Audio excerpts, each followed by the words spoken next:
नमस्कार दोस्तों, मैं हूं विजय कुमार शर्मा। आप देख रहे हैं इलेक्ट्रो ज्ञान। दोस्तों, आज का जो वीडियो है बहुत ही इन्फॉर्मेटिव होने वाला है और ख़ासकर उन लोगों के लिए जो रिसेंटली कोई इंटरव्यू देने वाले हैं। तो आज के वीडियो में प्लीज़ लास्ट तक बने रहें। तो ज़्यादा समय न लेते हुए आइए हम वीडियो को शुरू करते हैं। तो जैसे कि आज का हमारा टॉपिक है डिफरेंस बिटवीन स्विच और सर्किट ब्रेकर, यानी स्विच और सर्किट ब्रेकर में क्या बेसिक डिफरेंस होता है। और ये क्वेश्चन अमूमन इंटरव्यू में भी पूछा जाता है और अचानक पूछे जाने पर हम जानते तो हैं कि स्विच क्या वर्क करता है, सर्किट ब्रेकर क्या काम है, लेकिन हम उस वक्त सही जवाब नहीं दे पाते हैं। तो आज की वीडियो में ये चीज़ें भी क्लियर हो जाएगी और आप इंटरव्यू में बड़ी आसानी से इस क्वेश्चन का जवाब दे पाएंगे। तो आइए वीडियो को शुरू करते हैं हम। तो आज हम बात कर रहे हैं स्विच और सर्किट ब्रेकर की बेसिक डिफरेंस की। तो सबसे जो पहला डिफरेंस जो होता है वो होता है ऑपरेशन, यानी कि इसको हम ऑपरेट कैसे करते हैं। तो जो स्विच होता है, स्विच जो होता है वो हमेशा मैन्युअली ऑपरेट होता है, जबकि जो सर्किट ब्रेकर होता है, सर्किट ब्रेकर उसको हम मैन्युअली भी कर सकते हैं और ऑटो में भी कर सकते हैं। यानी ये एक तो बेसिक डिफरेंस तो ऑपरेशन को लेके हो गया कि स्विच जो होता है उसको हम ओनली मैन्युअली ही ऑपरेट कर सकते हैं। अब ये जो स्विच है ये कहाँ लगा होता है, आपने देखा होगा घरों में हमारे यहाँ पियानो टाइप के स्विच लगे होते हैं या टॉगल स्विच लगे होते हैं। तो वो स्विच को हमें जब भी ऑपरेट करना है तो हमें उठ के स्विच तक जाना पड़ेगा और हम उसे मैनुअली ऑपरेट करेंगे। जबकि जो सर्किट ब्रेकर होते हैं ये इंडस्ट्री में लगे होते हैं और पैनल्स पे एक टीएनसी स्विच होता है, टीएनसी स्विच बोलते हैं उसे। हम टीएनसी स्विच के द्वारा भी इसको ऑपरेट कर सकते हैं। साथ ही अगर इस ब्रेकर को हमें ऑटो मोड में चलाना है, ऑटो मोड में ऑपरेट करना है, तो हम दूर से भी कमांड देकर इस ब्रेकर को ऑपरेट करते हैं। तो एक तो बेसिक डिफरेंस ऑपरेशन को लेके यहाँ पर क्लियर हो गया होगा।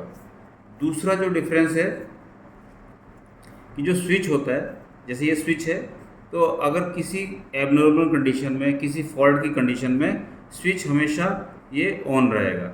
जैसे ये स्विच यहाँ पे ओपन है और मान लीजिए हमने इसको ऑन कर दिया तो ये ऑन ही रहेगा किसी भी फॉल्ट की कंडीशन में। और अगर करंट का मैग्नीट्यूड बहुत हाई है तो उस कंडीशन में क्या होगा, ये स्विच जल जाएगा, लेकिन ये अपने आप बंद नहीं होगा। जबकि सर्किट ब्रेकर किसी भी फॉल्ट की कंडीशन में उसमें एक रिले लगी होती है और वो रिले उस फॉल्ट को सेंस करती है और ब्रेकर को एक ट्रिप कमांड देती है, जिसके द्वारा ये ब्रेकर बंद हो जाता है। अब हम देखते हैं कि ये सर्किट ब्रेकर कहाँ कहाँ यूज होते हैं। तो सर्किट ब्रेकर किसी भी इंडस्ट्री में कई इंडस्ट्री में यूज होते हैं। वहाँ पर हम इसे एसीबी कहते हैं, यानी एयर सर्किट ब्रेकर। दूसरा वीसीबी यानी वैक्यूम सर्किट ब्रेकर। इस तरह से हम कई तरह के सर्किट ब्रेकर यूज करते हैं। इसके अलावा एमसीबी भी एक सर्किट ब्रेकर का ही काम करती है। आरसीसीबी भी होता है जो रेजिडुअल करंट सर्किट ब्रेकर है, या आजकल लेटेस्ट हम यूज करते हैं आरसीबीओ। तो इस तरह से ये इतने तरह के हम सर्किट ब्रेकर इंडस्ट्री में यूज़ करते हैं। लेकिन जो ये एमसीबी है, आरसीसीबी है या आरसीबीओ है, इसको हम मैनुअली ऑपरेट करते हैं। इसको हम रिमोट से या कहीं दूर से कमांड देके ऑपरेट नहीं कर सकते। लेकिन इसमें सेफ्टी प्रिकॉशन बहुत रहती है, ये फॉल्ट को सेंस करके अपने आप बंद हो जाते हैं। जबकि स्विच जो है वो हमेशा जब ऑन रहेगा तो किसी फॉल्ट कंडीशन में वो फॉल्ट जितना भी करंट का हाई मैग्नीट्यूड उसमें से पास होगा और वो स्विच को जला देगा, क्योंकि स्विच की जो रेटिंग होती है कम होती है और इसको हम ज़्यादातर डोमेस्टिक यूज़ में लेते हैं। और जो सर्किट ब्रेकर है, इतने तरह के मैंने आपको सर्किट ब्रेकर बताया, ये हम इंडस्ट्रीज़ में यूज़ करते हैं। उसमें ये जो जैसे एसीबी है या वीसीबी है, ये अपने आप ऑपरेट होने वाले भी होते हैं और इसको हम मैनुअली भी ऑपरेट कर सकते हैं, और ये किसी भी फॉल्ट कंडीशन में अपने आप बंद भी हो जाते हैं। यानी इसमें हमें बहुत ज़्यादा सेफ्टी मिलती है। तो ये कुछ बेसिक डिफरेंस हमने देखे जो कि स्विच और सर्किट ब्रेकर के बीच में होते हैं।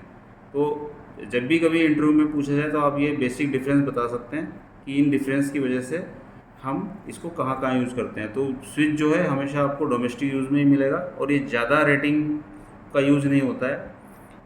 और जो प्लांट्स वगैरह होते हैं वहाँ पर हम सर्किट ब्रेकर कई तरह के यूज़ करते हैं। इसके अलावा हम एक एसएफयू भी यूज़ करते हैं जिसको हम स्विच फीड यूनिट कहते हैं। इसको भी मैनुअली ही ऑपरेट किया जाता है, लेकिन किसी फॉल्ट की कंडीशन में ये इसमें फ्यूज़ जो लगे होते हैं इस तरह से आपको HRC फ्यूज़ देखने को मिलेंगे, तो वो फ्यूज़ ब्लो हो जाता है, यानी किसी भी फॉल्ट कंडीशन में जब ये फ्यूज़ उड़ जाता है तो ये हमारा जो स्विच है वो जलने से बच जाता है, और किसी भी फॉल्ट कंडीशन में हमारा ये जो एबनॉर्मल कंडीशन में ये स्विच हमें उसको किसी फॉल्ट कंडीशन में हमें प्रोटेक्ट करता है।